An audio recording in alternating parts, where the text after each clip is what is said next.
তাকওয়া যারা অর্জন করবেন তাদের 15টি গুণ লাগবে। কয়টা গুণে রাখবেন? মুমিন হওয়ার জন্য কয়টা গুণ? 30টি। মনে রাখবেন, মুমিন হওয়ার জন্য কয়টা গুণ? 30। আর মুত্তাকি হওয়ার জন্য গুণ লাগবে 15টা। কয়টা? আল্লাহ বলেছেন। কে বলেছেন? আল্লাহ বলেছেন। এই 15টি গুণ আপনাদেরকে একটু বলবো মুত্তাকিদের জন্য। মুমিনের 30টা গুণ যদি বলতে শুরু করি তাহলে সম্ভব হবে না, কারণ অনেক বড়। এই 30টা গুণ কি টেকানি কথা নাকি? 3টা সূরার মধ্যে থেকে 30টা গুণ টেনে নিয়ে আসতে হবে, অনেক বড়। তো মুত্তাকি যারা, মুমিনের দ্বিতীয় স্তর হলো মুত্তাকি, উপরের স্তরটা, দ্বিতীয় তবকা, এটার নাম মুত্তাকি। মুমিন হওয়ার পরেই ব্যক্তি মুত্তাকি হয়। এই মুত্তাকি হওয়ার জন্য 15টি শর্ত আছে। কয়টি? জোরে বলেন। কথা বোঝেন? বুঝতে পারতেছেন তো? একটু তাকবীর দেন তো, লিল্লাহি তাকবীর। এ পর্যন্তই না একটু আছে? একটু জোরে দিতে পারবেন? পারবেন? একটু জোরে সরে নারে তাকবীর। মাশাআল্লাহ, অনেক ভালো আপনারা। আসেন আমরা 15টি গুণ একটু আলোচনা করে দেখি। আল্লাহ পাক সেই 15টি গুণ কোথায় বলেছেন, কি বলেছেন। কোরআন থেকে সরাসরি আপনাদের দেখিয়ে দিয়ে কথা বলছি, অসুবিধা নেই। এই পেয়ে গেছি, আলহামদুলিল্লাহ। আল্লাহ পাক কি বলছেন আসুন আমরা দেখি। বিসমিল্লাহির রহমানির রহিম। লাইসাল বিররু আন তুওয়াল্লু বুজুহাকুম কিবালাল মাশরিকি ওয়াল মাগরিব ওয়ালাকিন্নাল বিররা মান আমানা বিল্লাহি ওয়াল ইয়াউমিল আখির ওয়াল মালাইকাতি ওয়াল কিতাবি ওয়ান নাবিয়্যিন ওয়া আতাল মাল আলা হুব্বিহি যাবিল কুরবা ওয়াল ইয়াতামা ওয়াল মাসাকিন ওয়াবনাস সাবিল والسائلين وفي الرقاب وأقام الصلاة وآتى الزكاة والموفون بعهدهم إذا عاهدوا والصابرين في البأساء والضراء وحين البأس أولئك الذين صدقوا وأولئك هم المتقون।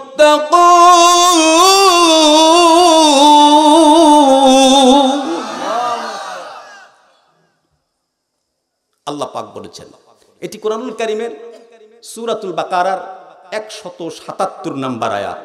কত আয়াত? এটা হলো মুত্তাকিদের গুণ, 15টি গুণ। কয়টি গুণ? মুত্তাকিদের 15টি গুণ। আল্লাহ বলেছেন প্রথম নম্বরে হলো লাইসাল বিররু আন তুওয়াল্লু বুজুহাকুম কিবালাল মাশরিকি ওয়াল মাগরিব। পূর্ব এবং পশ্চিম দিকে মুখ ফিরানোর মধ্যে কোনো কল্যাণ নাই। কথাটা বুঝতে হবে। যদি আপনার মেমোরি থাকে বুঝে নেবেন, আমি কোরআন বলছি, দুনিয়ার সাধারণ কোনো কথা বলছি না। এইগুলো যদি আপনার ভালো না লাগে বুঝবো যে আপনার শয়তান ওয়াসওয়াসা দিতেই আছে। এই ওয়াসওয়াসা আপনাকে শয়তান দিতেই থাকবে। কারণ কোরআন যদি কারোর ভালো না লাগে ও কি মুমিন? কথা বলেন, মুমিন? মুমিনের কোরআন মধুর মতো লাগতে হবে, কারণ এটা নির্দেশ আল্লাহর। কার নির্দেশ? আল্লাহ পাক নিজেই বলেছেন, ইন্নামাল মুমিনুনা আল্লাযীনা ইযা যুকিরাল্লাহু ওয়াজিলাত কুলুবুহুম ওয়া ইযা তুলিয়াত আলাইহিম আয়াতুহু যাদাতুহুম ঈমানা ওয়া আলা রাব্বিহিম ইয়াতাওয়াক্কালুন। আল্লাহ বলেছেন মুমিন তো নিশ্চয়ই, মুমিন তো তারাই যাদের সম্মুখে আমি আল্লাহর নাম উচ্চারণ করার সঙ্গে সঙ্গে তাদের অন্তরটা আল্লাহর প্রেমে বিগলিত হয়ে যায়। আর তাদের সম্মুখে যখন কোরআনুল কারীমের আয়াত তেলাওয়াত করা হয় তাদের ঈমান বহুগুণে বৃদ্ধি পেয়ে যায়। সুবহানাল্লাহ বললেন না? আর ওই সকল ব্যক্তিরা এমন পর্যায়ে চলে যায় যে তারা একমাত্র ভরসা করে কার উপরে? আরো জোরে বলেন, কার উপরে? আমাদের ভরসা কার উপরে করতে হবে? আল্লাহর উপরে। তাহলে একজন ব্যক্তি হাদিস বর্ণনা করতেছেন, বলতেছেন যদি এই দোয়াটি পড়া যায় ওযুর পরে, তাহলে নিশ্চিত জান্নাতি। শুভঙ্কর কিছু ফাঁকি আছে আমাদের দেশে, একটু বুঝে নিতে হবে মুসলমান। বলতেছে যদি আপনি এই দোয়াটি ওযুর পরে পড়েন, আপনি নিশ্চিত জান্নাতি। আচ্ছা বলেন তো দেখি, জান্নাত যদি নিশ্চিত হওয়া যায়, ওই দোয়াটা পড়তে কি আপত্তি আছে? আপত্তি থাকার কথা না, কারণ জান্নাত তো নিশ্চিত। আচ্ছা, এই হাদিসের আমল কি সঠিক? আমি যদি বলি যে এই হাদিসটা আমলের আগে, এই আমলটার আগে, দুয়ার আগে আরো কিছু শর্ত আরোপ করা আছে, আছে না নাই? সেই শর্তগুলো সেগুলো বলা হয় নাই, বলা হয়েছে যে ওযুর পরে যদি এই দোয়াটি আপনি পড়েন, নিশ্চিত জান্নাতি হয়ে যাবেন। একজন সুদ খেতে খেতে ওর পেট হয়ে গেছে এত বড়, ঘুষ খাইতে খাইতে ওর পেট এত বড়, ওই লোক ঘুষ দিয়ে সুদ দিয়ে সব কিছু নিয়ে টাকায় টাকায় বাড়ি গাড়ি করে অস্থির করে ফেলেছে। ওই ব্যক্তি ও যখন দেখলো যে নিশ্চিত জান্নাত এই দোয়া পড়লে, ও তো চিন্তা করবে যে কোনো সমস্যা নাই, এটা আমি পড়তে থাকি, জান্নাত তো আমার রিস্টারি, জান্নাত ওর বাপের, তাই না? জান্নাত বাপের। জান্নাত পাওয়ার জন্য দুইটি শর্ত লাগবে। কয়টি শর্ত? আরো জোরে বলেন, ভালো করে শোনেন। আমি ফাইসা কথা বলি না, আপনারা জানেন আমি কোনোদিন ফাইসা কথা বলি না, কারণ আমার ভয় হয়। আমি কয়দিন বাঁচবো? বয়স তো 50 হয়ে গেল, আর কয়দিন বাঁচবো? চলে যাব তো, কখন চলে যাব তার ঠিক তো নাই। কিন্তু কি দেব আল্লাহর কাছে হিসাব। কথায় কথা আসলো, অগ্রিম কোনো টাকা আমি নিয়েছি আপনার কোম্পানির থেকে, কমিটির থেকে নিয়েছি? অগ্রিম কোনো টাকা নেই নাই, নাকি চাইছিলাম? চাই নাই। আমাদের দেশের বক্তারা তো ওযুর পরে এই দোয়া পড়লেই বেহেশতি হয়ে যাবে, অথচ টাকা আগেই 50,000 দিয়ে রাখে। ও মরে গেলে পরে ওর জানাজায় গিয়ে মানুষ দাঁড়ায়, বললো যে টাকা দিয়ে তারপরে লাশ নামাও, ওই লোকটি বেহেশতে চলে যাবে, তাই না? মুসলমানেরা দুঃখ হয়, দুঃখের সঙ্গে বলতে হয় মূল ইসলাম কোথায় আর আজকে আমরা কোথায়? অথচ আমরা বলছি এটাই হলো কাজ। আল্লাহ বলছেন পরিষ্কার ভাষায়, শুনে রাখুন, তোমাদের পূর্ব দিকে মুখ ফিরাও আর পশ্চিম দিকে মুখ ফিরাও, এর মধ্যে কোনো কল্যাণ বা ভালাই নাই। তুমি উত্তর দক্ষিণ যেদিকেই মুখ ফিরাও, তোমার এর জন্য কোনো ভালাই নাই। তুমি যতবার নামাজ পড়ো, নামাজ পড়তে পড়তে তোমার যদি কপালে বড় দাগ হয়ে যায়, ওটা জাহান্নামের দাগ হবে, জাহান্নামের দাগ হবে, জাহান্নামের দাগ হবে। তুমি মুমিন নয়, তুমি মুমিন নয়, তুমি মুত্তাকিও হতে পারো নাই। এই জন্য পূর্ব দিকে পশ্চিম দিকে শুধু নামাজ পড়লেই হবে না, ইবাদত করলেই হবে না, এর নাম ইবাদত নয়। ইবাদতের পূর্ব শর্ত হলো, আল্লাহ বলছেন তোমাদের যেই কাজটা করতে হবে তা হলো, প্রথম নাম্বারে তোমাদের কাজ হলো মান আমানা বিল্লাহ।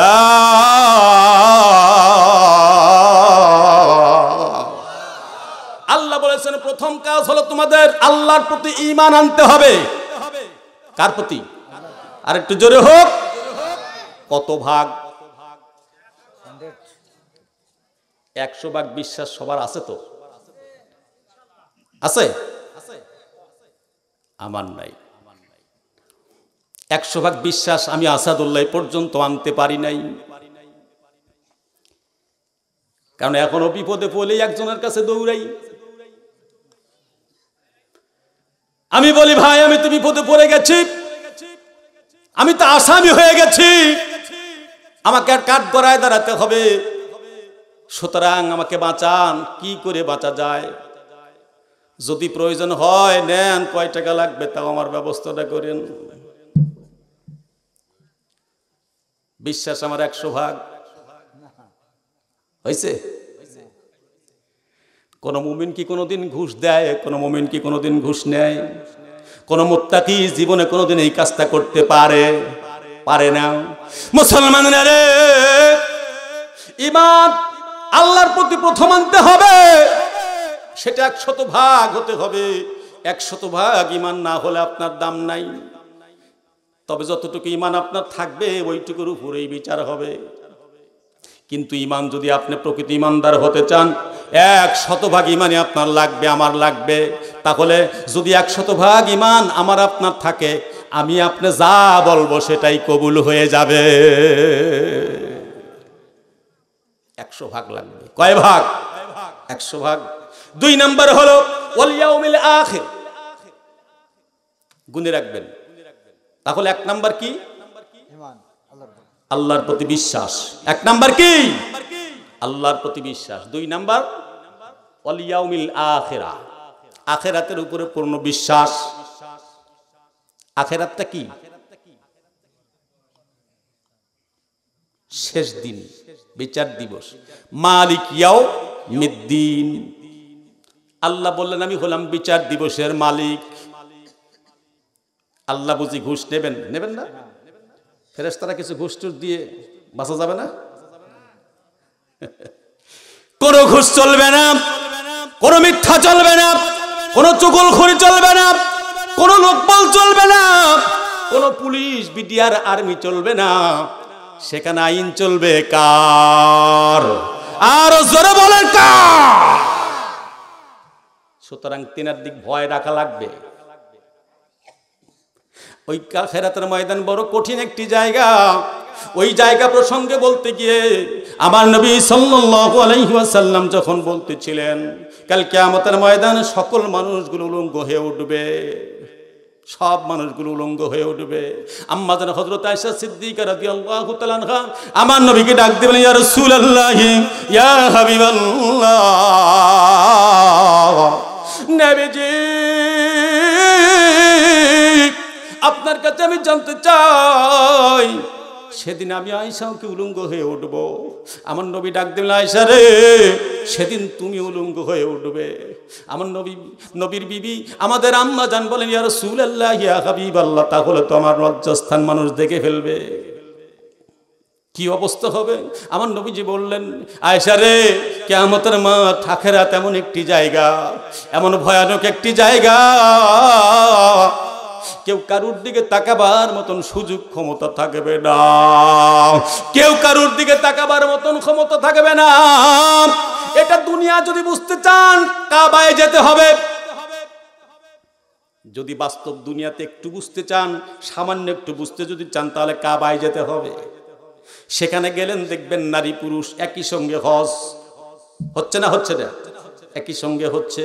কিন্তু কোন মানুষকে দেখে, কোন নারীকে দেখে, এই যে এত সুন্দরী সুন্দরী নারী, একটা নারীকে দেখেও কোনো হাজি সাহেবের মনে হয়তো কোনো কুচিন্তা ভিতরে প্রবেশ করে না। একটু পানি দেবেন, পানি আছে? পানি, এক্সট্রা পানি, শুধু পানি। কোন হাজি সাহেবের না। তবে দুঃখের বিষয় হলো আমাদের একটা হাজি সাহেব আমাদের সঙ্গে ছিলেন, আল্লাহ মাফ করুক, আমি নাম বলবো না, সবাই আমরা যারা ছিলাম তারা জানি। বাস্তব বিচার দেখুন আল্লাহর কত কঠিন সে জায়গার বিচার। একটা বাস্তব জিনিস আমাকে দেখায়, আমি আপনাদের চোখে হাত দিয়ে দেখায় দিচ্ছি। আমাদের সঙ্গে, আমাদেরই একই কাফেলার মানুষ, একই ব্যাচের মানুষ, একই ঘরে একই রুমে আমরা অবস্থান করি। এই লোকটা একটু বেয়াদবি করেছিল কাবা তওয়াফের সময়। কিসের সময়? কাবা তওয়াফ করার সময় একটু বেয়াদবি করেছিল। অর্থাৎ আফ্রিকা থেকে যে সকল মেয়েরা আসে হজে, এই সকল মেয়েদের দেখতে কিন্তু খুব কুৎসিত কালো এবং তাদের পিছনের সাইডটা বেশ বাড়ানো। অথচ সেই ব্যক্তি ছোট্ট করে একজনকে একটা চিমটি মারি দিছে। এটা আমরা জানলাম পরে। অথচ যখন হজ শেষ হয়ে গেল, শেষ হয়ে যাওয়ার পরে ওই লোক পাগল, পাগল, সাক্ষী সহ বলছি, মিথ্যা বলছি না, পাগল হয়ে গেল। এখন দেশে ফিরাতে হবে। আল্লাহ বলেন, বেয়াদবি করেছিস আমার খানায় কাবায়, তোকে এখানে আর এক মুহূর্ত রাখা হবে না, ঘাট ধরে বের করে দাও। মোয়াল্লিম সাহেবকে বলা হলো, এই লোকটার তো অবস্থায় রাত্রি ঘুমায়ও না, কি ভয়ানক অবস্থা, কি করব বলেন? ওকে দেখেন ফিরে দেওয়া যায় কিনা। বলে দেওয়া তো যাবে, কিন্তু নির্ধারিত সময়ের চেয়ে বেশি হয়ে যাবে, টাকা লাগবে। এখন বলে কত টাকা? বলে বাংলাদেশি টাকা 10,000 টাকা। বলে লাগুক, 10,000 টাকা দিবে, তাও তাড়াতাড়ি পার করো। উনি 10,000 টাকা বাংলাদেশি টাকা দিলেন, তারপরে ওনাকে ফ্লাইটে যখন উঠলেন তখন থেকেই ভালো, পাগল ভালো। এটা বাস্তব প্রমাণ আপনাদেরকে দিলাম, একদম বাস্তব। এই যদি হয় হাজী সাহেবের অবস্থা, তাহলে সেখানে চিন্তা করে দেখুন, কেউ কারুর দিকে তাকাবার মতন ক্ষমতা থাকে না। আহা, মিনার জামারতে যখন পাথর নিক্ষেপ করা হয়, শয়তানকে যখন পাথর নিক্ষেপ করা হয়, কঙ্কর নিক্ষেপ করা হয়, ওই সময় হাজার হাজার মানুষ, লক্ষ লক্ষ মানুষ কাতারে কাতারে, নারী পুরুষ একই জায়গায়, কোনো অবস্থান নাই। একজন নারীর পিঠের সঙ্গে আর একজন পুরুষের পিঠ বুক লেগে যাচ্ছে, আর একজন পুরুষের বুকের সঙ্গে নারীর পিঠ লেগে যাচ্ছে। এমন অবস্থায় চলাফেরার পরেও কোনো মানুষের মধ্যে সামান্যতম বিক্রিয়া সেখানে তৈরি হয় না। এটা যদি দুনিয়ার মাত্র আরাফার ময়দান তথা হাজী সাহেবদের অবস্থা যদি হয়, তাহলে কাল কিয়ামতের ময়দানে মানুষ কি করে সেদিকে তাকাতে পারবে? নবীজি বললেন, আয়েশা রে, জেনে রেখো আখিরাত এমন একটি জায়গা যেদিন কেউ কারুর দিকে তাকাবার মতন ক্ষমতা পাবে না। নিজের চিন্তায় বিবর থাকবে, আমার কি হবে, আমার কি হবে, আমি এখন কি করব, কি করে বাঁচবো? ও আল্লাহ আমাকে বাঁচাও, আল্লাহ আমাকে বাঁচাও, আল্লাহ আমাকে রক্ষা করো। তোমার রক্ষা ছাড়া, তোমার দয়া ছাড়া আমার কোনো উপায় নাই। এটা হলো আল্লাহ হলেন মালিক ইয়াউমিদ্দিন, কিয়ামতের দিনের মালিক। এই জন্যই 2 নাম্বার কথাটি আল্লাহ বললেন, তোমাদেরকে বিশ্বাস রাখতে হবে আখিরাতের উপরে। ওই আখিরাত বড় কঠিন জায়গা, ওই জায়গাটা একটু চিন্তা করো। দুনিয়ার 50,000 বছর সমান আখিরাতের একটা দিন, যদি দুনিয়ার 50,000 বছর সমপরিমাণ আখিরাতের যদি একটা দিন হয়, আমার আপনার হায়াত তো মাত্র 60 বছর, 70, 100 বছর হায়াত। তাহলে চিন্তা করুন তো দেখি, কিয়ামতের কত মিনিট আমাদের জীবনের হায়াত আছে? ভাবার দরকার আছে না নাই? ভেবে দেখেছেন কখনোই? ভাবেন নাই? আসুন 3 নম্বরে চলে যাই। ওয়াল মালাইকা, মালাইকা ফেরেশতা, ফেরেশতাদের উপরে বিশ্বাস রাখতে হবে। এই বিশ্বাসটা আপনার, কিন্তু ফেরেশতার কোনো ইবাদত করা লাগবে না আপনার, না করা লাগবে না। এটা ফেরেশতা শুধু এতটুকু বিশ্বাস রাখবেন যে ফেরেশতারা আল্লাহর সৃষ্টি, আল্লাহর সৃষ্টি। তারা নূরের তৈরি। কিসের তৈরি? নূর দ্বারা তৈরি ফেরেশতারা। ফেরেশতাদের কিন্তু বহু জ্ঞান নাই। বহু জ্ঞান আছে, ফেরেশতারা কিন্তু বহু জ্ঞানী না। আপনার চাইতে বেশি জ্ঞান ফেরেশতার নাই। এই জন্য ফেরেশতার চাইতে মানুষ শ্রেষ্ঠ। ফেরেশতার চাইতে মানুষ কি? শ্রেষ্ঠ। কিন্তু ফেরেশতার চাইতে নিকৃষ্ট আছে, আছে না নাই? আছে। যদি প্রকৃত আপনি মানুষ হন, তাহলে আপনি ফেরেশতার চাইতে শ্রেষ্ঠ। কেন? ফেরেশতাদের সামান্য ইলম দেওয়া, এবং যাকে যে দায়িত্ব দেওয়া, ওই ইলম, ওই দায়িত্বটুকুই পালন করবার ইলম তার আছে, বাইরের ইলম তার নাই। তাই যদি থাকতো, তাহলে তারা, কোরআনুল কারীমের আপনি চলে যান 30 নম্বর আয়াতের দিকে, সেখানে দেখবেন পরিষ্কার ভাষায় আল্লাহ পাক যেই কথাটি বলেছেন, যখন আদম আলাইহিস সালামকে সৃষ্টি করলেন, ফেরেশতাদেরকে যখন বললেন সিজদা করো, তার আগে কিন্তু আরেকটি কথা আল্লাহ বলেছেন, আদম আলাইহিস সালামকে সব জিনিসের নাম শিক্ষা দিলেন। কুল্লাহা, আল্লাহ বলেন সব নাম শিক্ষা দিলাম, কি কি নামের প্রয়োজন সব নাম শিক্ষা দিলাম। এরপরে কি করলেন? নাম শিক্ষা দিয়ে এবার ফেরেশতাদেরকে বললেন, ও ফেরেশতারা আসো, সব বসো। একটা বড় মিটিং ডেকে বলেন বসো। আদম আলাইহিস সালামকে এরকম সামনে রাখলেন। আল্লাহ পাক কুদরতি রহমত দিবসে পড়লেন। এবার ফেরেশতাদের জিজ্ঞেস করলেন, ফেরেশতা বলো তো এটার নাম কি? কয় জানি না। এটার নাম কি? জানি না। এটার নাম কি? জানি না। এটার নাম কি? জানি না। ফেরেশতাদের যত জিজ্ঞাসা করে সব কয় জানি না। আদমে কয়, কও তো আদম এইটা কি? কয় যে এটা একটা খাতা, ডায়েরি। এটার নাম কি? এটার একটা বই। এটার নাম কি? বলে যে এটা একটা ফ্রিজ, এতে চা রাখতে হয়, অথবা বিভিন্ন জিনিস রেখে এখানে খাওয়া যায়। এটার নাম কি? বলে গ্লাস। কি করা লাগে? পানি। উনি ব্যাখ্যা সহ বলতে শুরু করলেন আদম আলাইহিস সালাম। সুবহানাল্লাহ পড়ে। আদম আলাইহিস সালাম ব্যাখ্যা সহ বলতে শুরু করলেন, সব ব্যাখ্যা দেওয়া শুরু করলেন। এটা দিয়ে এটা হয়, এটা দিয়ে এটা হয়, ওটা দিয়ে এটা হয়, এটা দিয়ে এটা হয়, এটা দিয়ে ওটা হয়, এই কাজগুলো। আল্লাহ বললেন, ফেরেশতারা তোমরা না বললে যে আদমকে সৃষ্টি করে লাভ কি? লাভ আছে না নাই? আছে। এখন বললেন তোমরা সিজদা করো, সিজদা করো। মুসলমানরা কথাটি এই জন্যই বললাম, ফেরেশতাদের বড় কোনো জ্ঞান নাই, তাদেরকে আল্লাহ বড় জ্ঞানী করেন নাই। নির্দিষ্ট যত সামান্য পরিমাণে ইলম ফেরেশতাদের দেওয়া আছে, ওই ফেরেশতারা ওই ইলমের উপর নির্ভর করে, তার বাইরে তাদের কোনো জ্ঞান নাই। এই জন্য কোন ফেরেশতাকে আল্লাহ যেই ফেরেশতাকে যেই দায়িত্ব দিয়েছেন, ওই ফেরেশতা সেই দায়িত্বের মধ্যেই রয়ে গেছে, আর যেই ফেরেশতাকে আল্লাহ দায়িত্বের বাইরে রেখেছেন, ও দায়িত্বের বাইরেই রয়ে গেছে, ওর কোনো জ্ঞান নাই।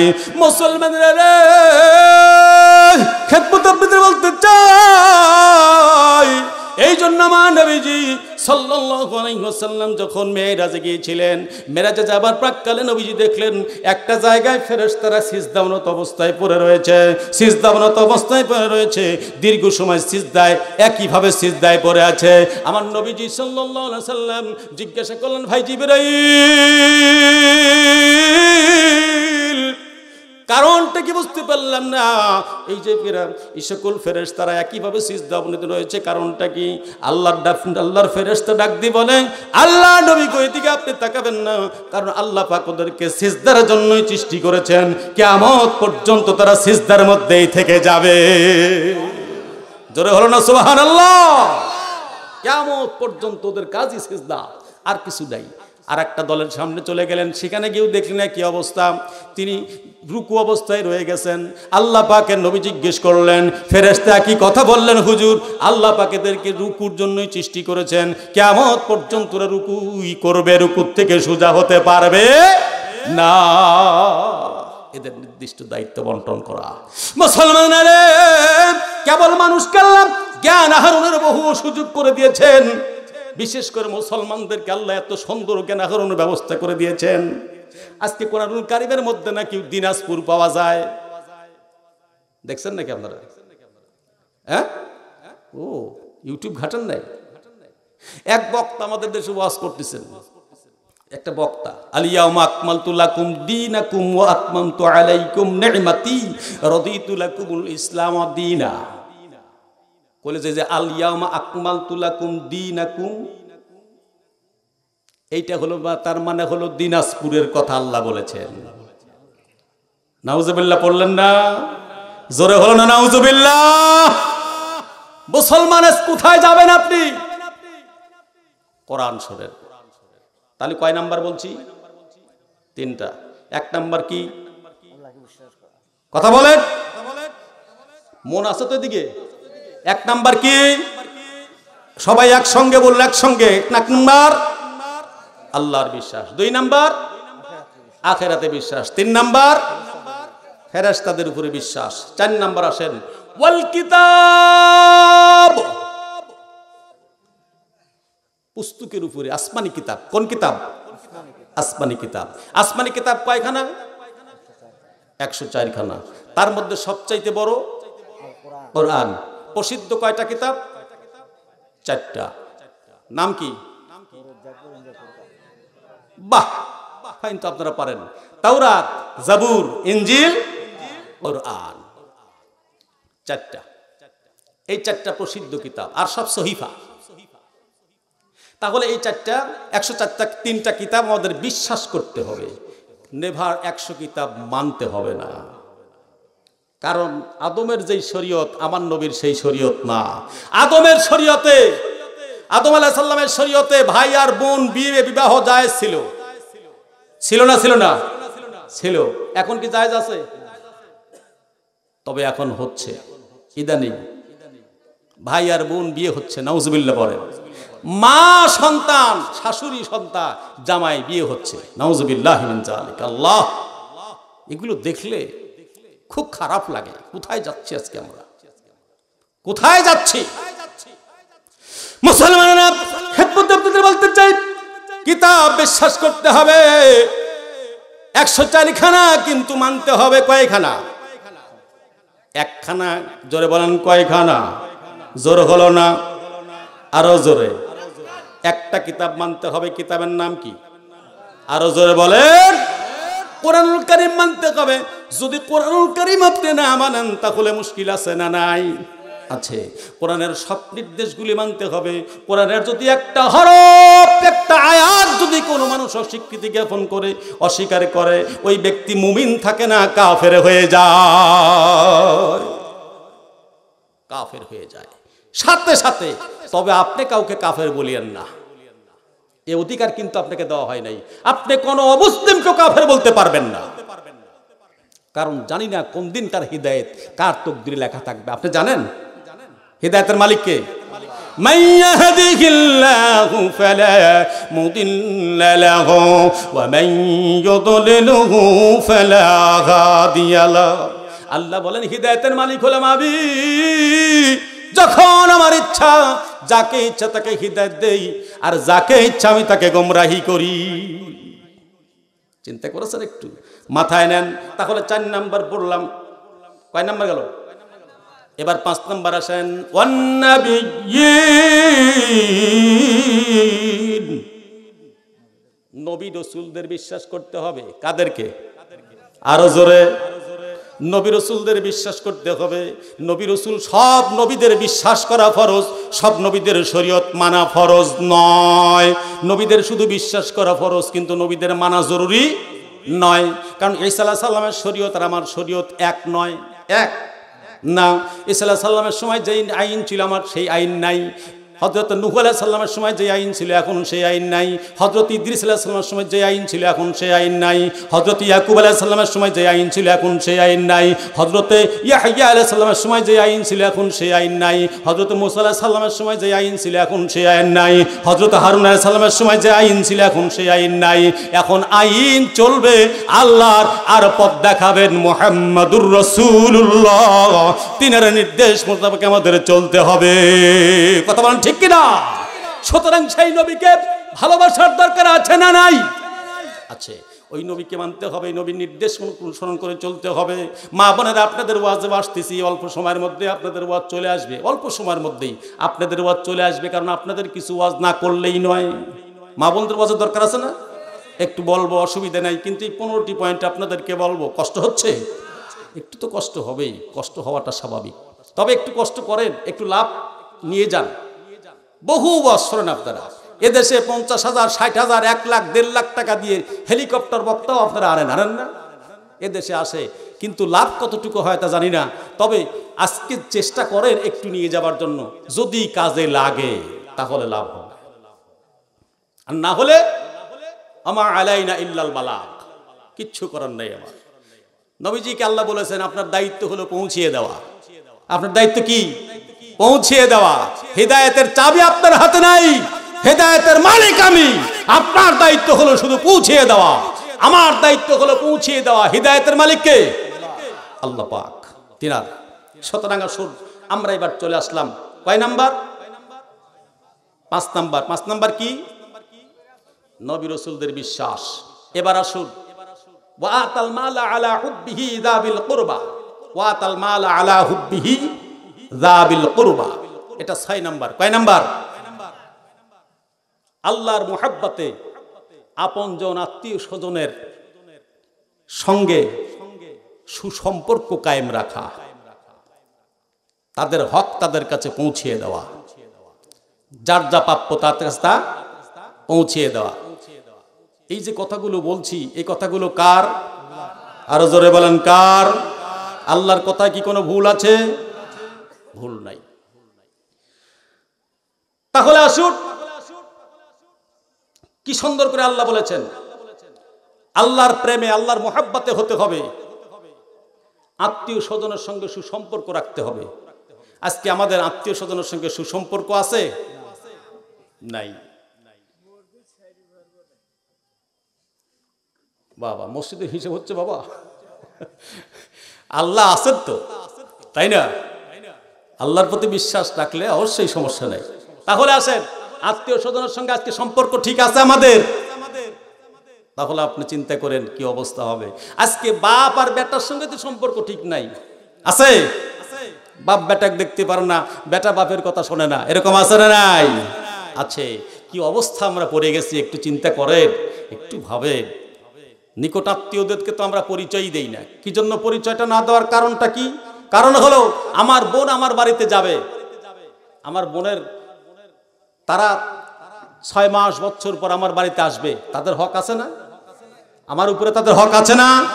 আমি বোনের বাড়িতে যাব 6 মাস বছর পরে, আমার আত্মীয়তা করা, আপ্যায়ন করা, তাদের হক দরকার আছে না?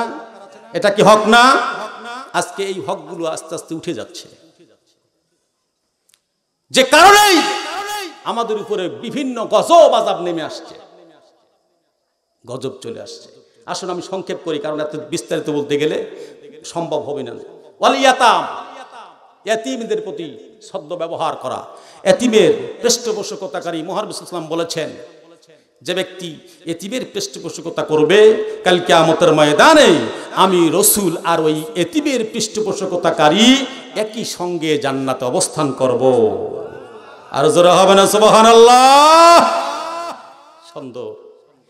এতিমকে আমরা এখন পাইলে হয় বিপদ, পাইলে হয় যদি দেখি যে ওর কিছু অর্থ করি আছে, তাহলে কাছে টেকে নিয়ে তারপরে গলা ধাক্কা দিয়ে অর্থগুলো রেখে বের করে দেই। এরকম লোক আমাদের সমাজে আছে না নাই? সাবধান, যদি কেউ থেকে থাকেন আপনি আগুন দিয়ে পেট পূরণ করছেন। হক দিতেই হবে, হক মার দিতে পারবেন না। আপনি যতই দুনিয়ায় চালাকি খাটান, ওখানে গিয়ে চালাকি খাটবে না। ওয়াল মাসাকিন, মিসকিন, মিসকিন জানেন তো? জি না, মিসকিন ফকির না। মিসকিন হলো যার ঘরে সকালবেলা খেয়েছে, দুপুরে কি খাবে নাই, সে নিজেও জানে না কি খাবে। বুঝেন, সকালে খেয়েছে, দুপুরের খাবারের সন্ধান তার নাই, অথবা দুপুরে খেয়েছে, রাত্রির খাবারের সন্ধান নাই, এবং সে মানুষের কাছে হাতও পাতে না, মানুষের কাছে হাতও পাতবে না। এমন কিছু আমাদের দেশে এমন কিছু মানুষ আছে, যে সকল মানুষগুলো না খেয়ে মরে যাবে ঘরের মধ্যে, কোনোদিন কারোর কাছে হাত পাতবে না। এরকম লোক আছে না নাই? সম্ভ্রান্ত তারা, ওই সম্ভ্রান্ত মানুষগুলোকে দেখে দেখে দান করবার দরকার আছে। কিন্তু আজকে আমরা টাকা কোথায় দেই? কোথায়? যে জায়গায় দেই, যদি আমি এখন বলি 2 দিন পরে যখন মাদ্রাসায় এবার জালসা হবে, বলবেন না হুজুর সেদিন না কইছিলেন? মুশকিল, বলবো কোথায়? এতিমদের আমরা এতিমের নাম করে এতিমের বাপের টাকা দেই, নাম হলো এতিমের। ফিতরা যাকাত গুলো দিয়ে আসতেছে এতিমের বাপে। এতিমের কি বাপ থাকে? এতিমের বাপ থাকে? বোঝেন আমার কথা? এতিমখানায় আমরা দিয়ে আসতেছি। আপনি এতিমখানায় খোঁজ করে দেখবেন কয়জন এতিম আছে।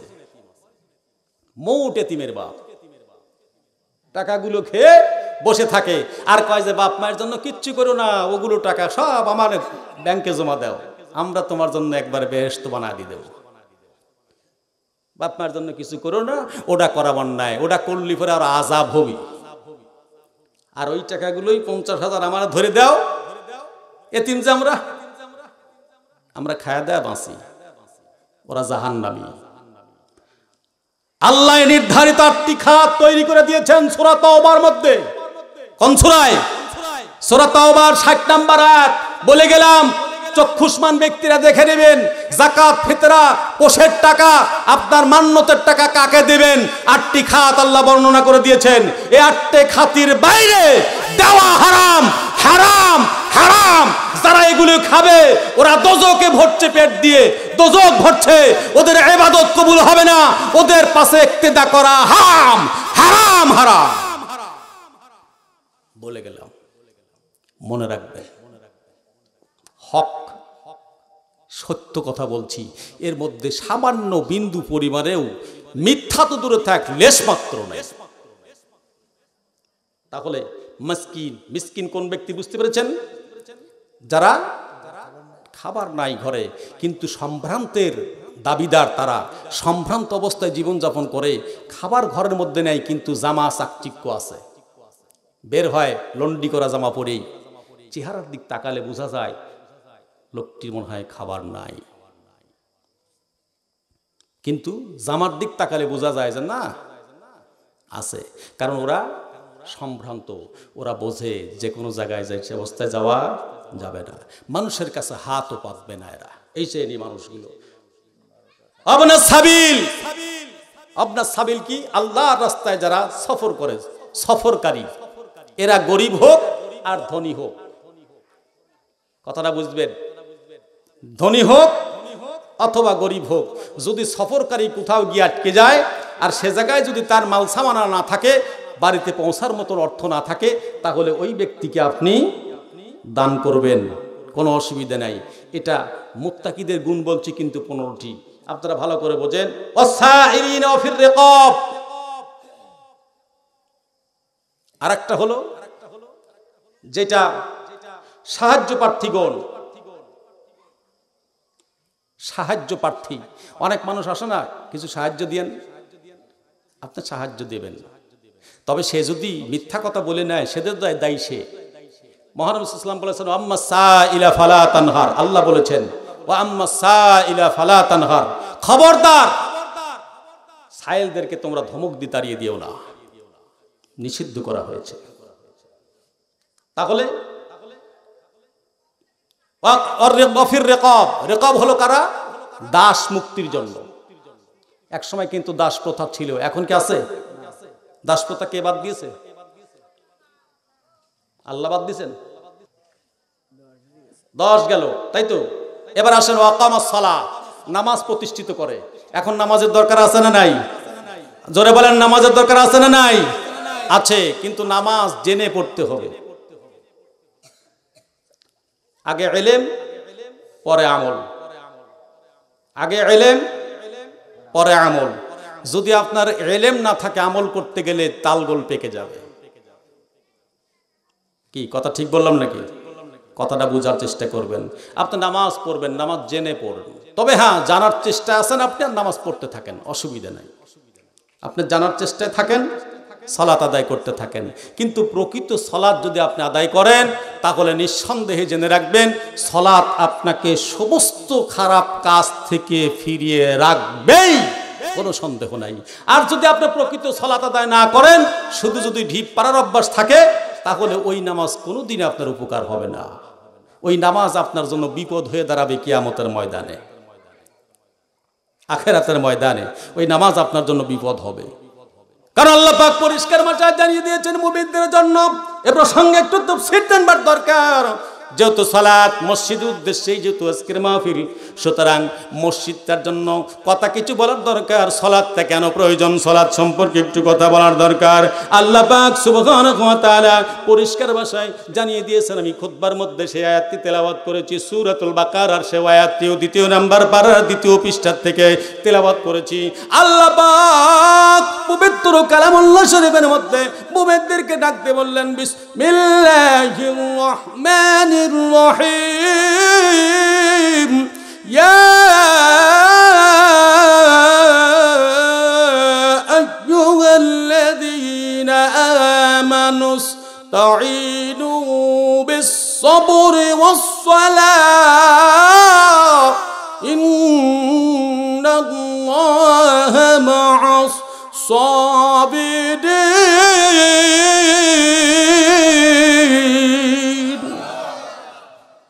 আল্লাহ বলেছেন ইয়া আইয়ুহাল্লাযীনা, হে মুমিনগণ। আল্লাহ কিন্তু ওইখানেও ডাক দিয়েছিলেন মুমিনগণ বলেই, এখানে আল্লাহ ডাক দিলেন মুমিনগণ বলেই। বিশ্বাসী যারা তাদেরকে আল্লাহ বলছেন, ও বিশ্বাসীরা তোমরা শুনে রাখো, আস্তাঈন বিসসবরি ওয়াস সালাহ, তুমি আমার কাছে সাহায্য প্রার্থনা করো। কিসের মাধ্যমে? ধৈর্য এবং সালাত, দুইটি জিনিস লাগবে। কয়টা? 2টা জিনিস লাগবে। একটা ধৈর্য থাকা লাগবে, তাহলে আপনার সালাত। যদি ধৈর্য না থাকে, সালাত হবে না। আল্লাহ বলছেন ধৈর্য এবং সালাতের মাধ্যমে আমি আল্লাহর কাছে সাহায্য চাও, যদি চাও আমি তোমাকে দিয়ে দেব। সুবহানাল্লাহ। আল্লাহ বলেছেন। আর সবরকারীরা, ধৈর্যশীল তারাই হলো কৃতজ্ঞ, তারাই হলো প্রকৃত এবং তারাই হলো সফল কাম। মুসলমানেরা, তাহলে সালাত আমাদের আদায় করতে হবে। কিন্তু সেই সালাত এমন যেন না হয় যেই সালাত আমাকে জাহান্নামে নিয়ে যাবে। প্রশ্ন করবেন, হুজুর সালাত কি আবার জাহান্নামে নেবে নাকি? হ্যাঁ নেবে, সালাতও জাহান্নামে নিয়ে যাবে, কারণ সেই সময় কোনো ইবাদত আপনার পাওয়া যাবে না। সালাত আপনি যখন পড়েছেন, কিন্তু দেখা যাবে কিয়ামতের ময়দানে দেখা যাবে আপনার নামে কোনো সালাত নাই, কোনো নামাজ নাই, আপনার নামে কোনো হজ নাই, আপনার নামে কোনো যাকাত নাই, আপনার নামে কোনো দান সদকা নাই, আপনার নামে কোনো রোজা নাই, আপনার নামে কিছুই নাই, ভালো মন্দ কোনো ভালো কিছুই নেই, সব খারাপ, আপনার খারাপ। কারণটা কি? আল্লাহর বান্দা জানতে চাইবে, আল্লাহ আমি এত কিছু করেছি দুনিয়াতে, আমি নামাজ পড়েছি, রোজা করেছি, হজ করেছি, যাকাত দিয়েছি, আমি শাহাদাত বরণ করে দুনিয়া থেকে এসেছি, শহীদ হয়েছি, আল্লাহ পাক আমার সে সকল ইবাদতগুলো কোথায় গেল? আল্লাহ বলবেন, বান্দারে তোর এই কথাগুলো মিথ্যা, তুই সত্যি কাজগুলি করেছিস বটে দুনিয়াতে, আমিও জানি, কিন্তু বান্দারে তুই নামাজ পড়েছিস, মানুষ যাকে তোদের মুসল্লি বলে, মানুষ যাকে তোকে নামাজি বলে, আর সেটা দুনিয়ার মানুষ তোকে বলেছে আল্লাহর উদ্দেশ্যে নামাজ পড়িস নাই, নামাজ পড়িস নাই। যদি আল্লাহর উদ্দেশ্যে নামাজ পড়তি রে বান্দা, তাহলে আমি আল্লাহর কাছে আজকে তোর খাতায় লিপিবদ্ধ থেকে যেত, তোর নামাজ তোর আমল নামায় থেকে যেত। কিন্তু দুনিয়ায় মানুষের দেখাবার জন্য পড়েছিলি, আজকের নামাজ তোর বাতিল হয়ে গেছে, বাতিল বাতিল, তোর কোনো নামাজ নাই, নামাজ নাই, নামাজ নাই, নামাজ নাই, তোর রোজা নাই, হজ নাই, যাকাত নাই, কিছুই নাই, তুই এখন যা। এই জন্য সূরা আপনারা মাউনটা ভালো করে একটু পড়বেন, 30 নম্বর পারা সূরা মাউনটা আপনারা পড়বেন, আমি আপনাদের বিস্তারিত বলতে পারলাম না। আল্লাহ বলে দিলেন, ফালইউবুদু রাব্বাল বাইত। আল্লাহ বললেন, তোমরা ওই প্রভুর ওই ঘরের মালিকের ইবাদত করো। ওই ঘর বলতে কি? কাবা ঘর। ওই কাবার আঙ্গিনা হলো, দুনিয়ার জামে মসজিদগুলো হলো কাবার আঙ্গিনা, কিন্তু মুসলমান আজকে মসজিদ নিয়েও মারামারি আছে না নাই? আজকে মসজিদগুলো দ্বিখণ্ডিত হয়ে যাচ্ছে, একটা আহলে হাদিস মসজিদ আর একটা হানাফি মসজিদ। কথা বলেন, আছে না নাই? এই ফিতনাগুলো দূর করতে হবে সমাজ থেকে। এগুলি ফিতনা, এগুলি ফিতনা, এগুলি ইসলাম ধ্বংস করবার একটি মরণ যন্ত্র। পরিষ্কার ভাষায় বলছি, এটা অ্যাটম বোমের চাইতেও ভয়ানক খারাপ। ইসলামের মধ্যে সবচাইতে অন্যায় এরা করেছে যারা বিচ্ছিন্ন করতে চায় মুসলমানদেরকে। আজকে একটা দল বের হয়েছে, তারা মসজিদ পর্যন্ত আলাদা করে নিতে চায়। এটা হলো আহলে হাদিস মসজিদ। মসজিদ তো কারোর বাবাতি নয়, আহলে হাদিস নয়, আহলে হাদিসের কোনো মসজিদ হতে পারে না। মসজিদ হলো দুনিয়ার সমস্ত মসজিদগুলো, আল মসজিদু বাইতুল্লাহ, মসজিদগুলো হলো আমার আল্লাহর। কথা বলেন ঠিক কিনা? মসজিদগুলো হলো আল্লাহর, অথচ আপনি বানিয়ে নিচ্ছেন এটা হলো আহলে হাদিস, অমুকটা হলো হানাফি, অমুকটা হলো শাফিঈ, অমুকটা হলো হাম্বলি, অমুকটা হলো মুহাম্মাদি। এগুলো কি? এগুলোর জন্য কোনো কিছু নয়, এগুলো মত। আর এই মতের জন্য কখনোই বিচ্ছিন্ন হওয়া যাবে না, ঐক্যবদ্ধ থাকতে হবে মুসলমান। ঐক্যবদ্ধ যখন আপনি থাকবেন তখন প্রতিষ্ঠিত হবেন। যদি ঐক্যবদ্ধ না থাকেন, যদি অমুক তমুক, অমুকটা করি তমুকটা মানি, এইরকম করে যদি মানতে যান, তাহলে কোরআন আপনার কপালে জুটবে না, ইবাদতও জুটবে না, সব নষ্ট হয়ে যাবে। একটু হিসাব থাকা লাগবে। কষ্ট হচ্ছে আপনাদের? একটু কষ্ট করেন। তাহলে আমি বললাম নামাজ প্রতিষ্ঠিত করতে হবে। দুই শেষ আরেকটা হলো যাকাত প্রতিষ্ঠিত করতে হবে, যাকাত দিতে হবে। যাকাত, যাকাত আমরা দেই তো। এখন যাকাত দেওয়া খুব সহজ হয়ে গেছে। যার 10 লাখ টাকা যাকাত, ওই 1 লাখ টাকার শাড়ি লুঙ্গি কিনে নিয়ে এসে লাইন ধরা দিয়ে দিয়ে যাকাত শেষ। শাড়ি লুঙ্গি দিলে যাকাত আদায় হবে না। শাড়ি লুঙ্গি দিয়ে যাকাত আদায় হবে না। যাকাতের মুখ্য উদ্দেশ্য হলো দারিদ্র বিমোচন। যাকাত ভিত্তিক অর্থনৈতিক ব্যবস্থা কায়েম এজন্যই মহানবী সাল্লাল্লাহু আলাইহি ওয়াসাল্লাম করেছেন। আল্লাহ পাক বলেছেন যাকাত দিলে যাতে দারিদ্র সমাজ থেকে দূরীভূত হয়ে যায়। এই জন্য খলিফাতুল মুসলিমিন হযরত ওমর ফারুক রাদিয়াল্লাহু তাআলা আনহু এমন যাকাত ব্যবস্থা চালু করেছিলেন যে তিনার সময়ে যাকাত নেবার লোক পাওয়া যেত না। টাকার বস্তা নিয়ে তেমাতা রাস্তায় দাঁড়িয়ে থেকেছে বহু মানুষ, টাকা লাও টাকা লাও, কেউ টাকা লাই নাই। যাকাতের টাকা নেওয়ার লোক ছিল না। আজকে দেখেন যাকাতের টাকা নেওয়ার লোক কম না বেশি? বেশি। আমাদের দেশে যদি একটা গ্রাম থেকে প্রত্যেক বছরে যদি একটা লোককেও যাকাত দেওয়া হতো নিয়মিত, ওই লোকটা কিন্তু স্বাবলম্বী হয়ে যেত, ওর দ্বিতীয় বছরে যাকাত দেওয়ার দরকার হতো না। কিন্তু আমাদের এই পদ্ধতি নাই। আছে ও যে 3 খান শাড়ি 50 খান শাড়ি কিনে নিয়ে এসে দিয়ে গোলমাল বাজিয়ে দিয়ে বাস চলছে, অসুবিধা, কোনো সমস্যা নাই। এগুলো হতে পারে না। এগুলো ইসলামের কোন নীতি নয়, নিয়ম নয়, পদ্ধতি নয়। পদ্ধতি হলো যাকাত ভিত্তিক অর্থনৈতিক ব্যবস্থা চালু করতে হবে এবং যাকাতের দ্বারা গরিব অসহায়দের স্বাবলম্বী করতে হবে। পরবর্তী বছর যেন আর যাকাতের জন্য হাত পাততে না হয়। অথচ আমরা কাল ভরা কিয়ামত পর্যন্ত যদি আপনাকে আল্লাহ হায়াত দেন আর কিয়ামত পর্যন্ত যদি লুঙ্গি আর শাড়ি দেন, কোনোদিন যাকাত দারিদ্রতা বিমোচন হবে না। হবে? ও পরের বছরই এসে আবার বলবে যে আমাকে দেওয়া রাখান, ছেড়বেই তো, ছেড়বে না? ছেড়ারই তো জিনিস, ছিড়বেই তো। এই জন্য যাকাত যাদের আছে যাকাত দ্বারা দেন। আমি আপনাদেরকে পায়ে ধরে বলবো, শাড়ি লুঙ্গি নয়, নগদ টাকা হিসাব করে একটা ব্যক্তিকে দেবেন, একটা ব্যক্তির ঋণ পরিশোধ করে দিবেন। আজকে আমাদের দেশে সুদে সুদে জর্জরিত, কথা বলেন ঠিক কিনা? যদিও প্রকাশ্যভাবে আমি সুদ খাচ্ছি না, কিন্তু পরোক্ষভাবে আমিও খাচ্ছি। কেমন করে? প্রশ্ন আপনার আসবে নিশ্চয়ই। এখন একটি কথা বলতে হয়, না বললেই নয়। এই জন্য মুজাদ্দিদুজ্জামান, ফুরফুরার মুজাদ্দিদুজ্জামান আমিরে শরিয়ত আলা হযরত পীর আবু বকর সিদ্দিক আল কুরাইশি ফুরফুরা রাহমাতুল্লাহ আলাইহি, তিনি 57টি ওসিয়তনামা তিনি রেখে গেছেন দুনিয়ার উপরে। এই 57টি ওসিয়ত যদি আপনি পড়েন, আপনি দেখবেন হুবহুব কোরআন এবং সুন্নাহর সঙ্গে সংমিশ্রণ, একাকার, একদম কোরআন হাদিসের সঙ্গে। তিনি এক জায়গায় পরিষ্কার ভাষায় তেনার বর্ণনা রয়েছে, তেনার জীবনীর মধ্যে রয়েছে। তিনি নোয়াখালী আসতেছিলেন মাহফিলের উদ্দেশ্যে। তেনার সঙ্গে অনেক বড় বড় তদানীন্তনকারের আলেমরা ছিলেন, অনেক বড় বড় আলেম। তার মধ্যে বসিরহাটির আল্লামা রুহুল আমিন রহমাতুল্লাহ আলাইহি, তিনিও ওই নৌকার আরোহণ করতেছিলেন। আর হুজুরিক দেখার জন্য মানুষ এসেছেন, কতজন যে হাদিয়া নিয়ে আসছেন হুজুরিক দেবেন হাতে। কিন্তু করতে করতে হুজুর বললেন, বাবা নৌকা ছেড়ে দাও, দেরি হয়ে যাচ্ছে, তাড়াতাড়ি ছেড়ে দাও। ছেড়ে দিলেন নৌকা। এদিক কিছু মানুষ এসেছেন, ভিড় জমিয়ে গেছেন, ওরা নিজে টাকা চুরি চুরি মারতেছে। টাকাগুলো কতক টাকা নৌকার উপরে পড়ছে আর কতক টাকা পানির মধ্যেই চলে যাচ্ছে। একজন আলেম সাহেব বলছেন, হুজুর একটু দেরি করলে ভালো হতো না, টাকাগুলো নদীতে পড়ে যাচ্ছে। যে টাকাগুলো উপরে আছে নৌকার উপরে, সেগুলো আমরা কুড়িয়ে নিতে পারবো, কিন্তু নদীতে যেগুলো চলে যাচ্ছে সেগুলো তো আর পাওয়া যাবে না। হুজুর বললেন যে খামোশ।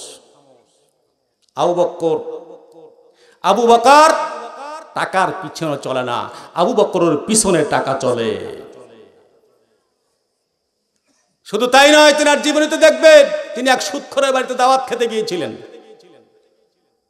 দাওয়াত খেতে গিয়েছিলেন, গিয়ে বসছেন। বসে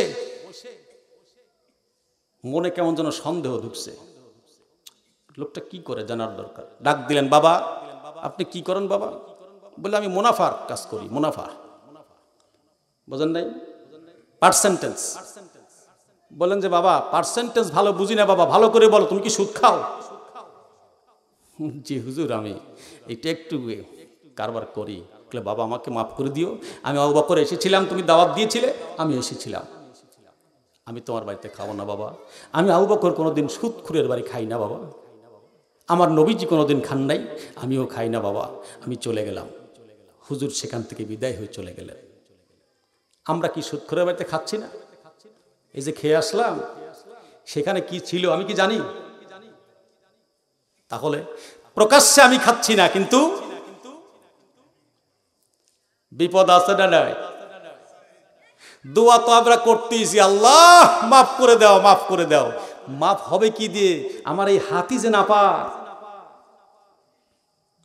এই যে মুখ, যে মুখ দ্বারা আল্লাহর কাছে বলতেছি রব্বানা যালামনা আনফুসানা ওয়া ইল্লাম তাগফির লানা ওয়া তারহামনা লানাকুনান্না মিনাল খাসিরিন। রব্বানা, হে আমার রব, যালামনা জুলুম করে বলেছি, ফেলেছি, আনফুসানা নিজের নফসের উপরে, ওয়া ইল্লাম তাগফির লানা, সুতরাং আপনি আমাকে মাফ করে দেন, ওয়া তাকুনান্না মিনাল খাসিরিন, আর তা না হলে আমি ক্ষতিগ্রস্তদের মধ্যে শামিল হয়ে যাব। আল্লাহ বলে, তুই তো মিথ্যা বলছিস, কারণ হলো তুই তো ক্ষতিগ্রস্ত থেকে বাঁচার চেষ্টা করিস নাই। আজকে যদি যাকাত ভিত্তিক অর্থনৈতিক ব্যবস্থা দেশে থাকতো, আজকে যদি দারিদ্র্য বিমোচনের উদ্দেশ্য যদি থাকতো, তাহলে দেশে আর কোনো অভাব-অনটন থাকতো না। এদেশের যাকাত যদি সঠিকভাবে আদায় হতো তাহলে গরিব খুঁজে পাওয়া যেত না। ঠিক মতন গরিবের কাছে টাকাগুলি পৌঁছে দিলে সুদ ভিত্তিক অর্থনৈতিক বন্ধ হয়ে যেত। কারণ এমন কোনো ব্যক্তি আজ নাই, এমন কোনো গ্রাম নাই, এমন কোনো বাড়ি নাই যেই বাড়িতে ব্যাংকের টাকা নেওয়া নাই। এখানে যারা আপনারা আছেন, আমার মনে হয় যদি বলি হাত তোলেন তো দেখি, তাহলে সব হাত তোলা লাগবে। হাত তুলতে বলবো না, লজ্জা পাবেন। আমি লজ্জা দেওয়ার জন্য আপনাদেরকে বলছি না। তাহলে বিপদ যে, এখন তো কর্জে হাসানা মানুষ দেয় না, দিবে কেমন করে? টাকা নিয়েই তো বলে যে অমুক দিন দেবো না, আর কোনো খোঁজই নাই। তো কয়দিন দিবেন আপনি? আবার বহু টাকার মানুষ হলে শুধু দিয়েই যাবেন, ফি সাবিলিল্লাহ দিলাম, ফি সাবিলিল্লাহ দিলাম, তাহলে তো হয়। হাওলাত চাইলে হাওলাত এখন বন্ধ হয়ে গেছে, কর্জে হাসানা বন্ধ হয়ে গেছে। কেন? একটাই কারণ, সেটা হলো নেওয়ার সময় খুব ভালো করে নেয়। যখন দোকানপাটগুলোতে দেখবেন, এখন দোকানপাটগুলোতে বাকি হয়, বাকি হয় না? বাকি নেই। নেওয়ার সময় খুব সুন্দর, চাচা দেন, কোনো অসুবিধা নেই, এই কালকেই বা পরশু দিন দিয়ে দেবো না, অথবা যারা চাকরি বাকরি করলে বেতন পালিয়ে দিয়ে দেবো না, অসুবিধা নেই। কিছু কিছু মানুষ আবার দেয় না, তাও বলছি না, দেয়। তবে আবার কিছু কিছু মানুষ আর দেখাই করে না। বাড়িতে গেলে বলে যে দেবো না, চলে যাচ্ছে নাকি বাড়ি ঘর ভেঙে নিয়ে, দেবো না তো। কথা বুঝতে পেরেছেন? 3 টাকা তো লেখার সুযোগ আপনিই করে দিয়েছেন। আমি বাকি নেই না, আমি কোনো দোকানে বাকি করি না, না খেয়ে থাকবো, বাকি করব না। আমার নামে তো কেউ 3 টাকা লিখে রাখতে পারে না। আমি আসাদুল্লাহ আজ পর্যন্ত কোনো দোকান থেকে বাকি নেই না। আমার 10 টাকা আছে, 10 টাকা দিয়ে বাজার করব, কারুর থেকে বাকি নেব না। আমাকে কত মানুষ আছে বাকি দেওয়ার জন্য সাধে, এই জিনিস নেন আপনি, হুজুর নেন আপনি না।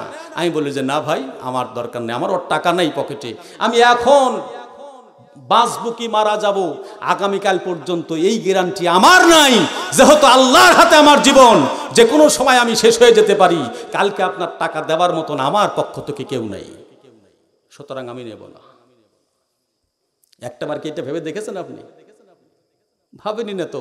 আপনি মনে করেন খাই দাই, খাও দাও, ফুর্তি করো, আগামীকাল বাঁচবে কিনা বলতে পারো। বাহ, কি সুন্দর, কত সুন্দর ভাষা আপনার।